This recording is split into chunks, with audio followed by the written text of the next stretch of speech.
মোৰ ডাঙৰ ছোৱালী ৰহিমা খাতুন যোৱা শনিবাৰ পুৱা 6:30 বজাত বিলেসিৰ পৰা ইণ্টাৰভিউ থাকা কথা কোৱা মোৰ ডাঙৰ ল'ৰাই বাইক দিয়ে লৈ যায় নিত্য বজাৰত গ'লে তাতে যে শুনা পালোঁ যে তেল ডিপুত তেল ভৰাবত গৈ আহি আৰু ছোৱালীজনক লগ পোৱা নাই আৰু তেতিয়াৰ পৰাই নিৰুদ্দেশ ফোনো ছুইচ অফ আৰু লগ পোৱা নাই তেতিয়াৰ পৰাই বিচাৰি আছোঁ আমি লগ পোৱা নাই এনে তাৰ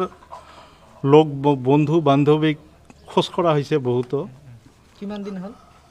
এই যোৱা শনিবাৰ আচ্ছা এফআইআৰ যে দিছে কাৰোবাৰ নামত দিছে নেকি নামত দিয়া নাই আমি নিৰুদ্দেশ বুলি এফআইআৰ দিছোঁ বৈতামাৰী অফিয়াপুৰী আউটপোষ্টৰ আণ্ডাৰত কিছুমান তাৰ বন্ধু বান্ধৱীৰ লগত ফোনত যোগাযোগ আছিলে সেইখিনি মানুহক আমি কৈছোঁ যে সিহঁতে পালে যোগাযোগ কৰি বিচাৰি দিয়ক আৰু যদি নিদিয়ে আমি নিৰ্দিষ্ট সময়ত যদি ছোৱালীজনক নাপাওঁ এই মানুহকেইজনৰ নামত এফআইআৰ দিয়া হ'ব যেহেতু মোৰ ছোৱালীজনী নিৰুদ্দেশ হৈছে গতিকে ৰাইজৰ ওচৰত মোৰ বিনম্ৰ অনুৰোধ আপোনালোকে যদি এই ফটো অনুযায়ী খোজ পায় আমাক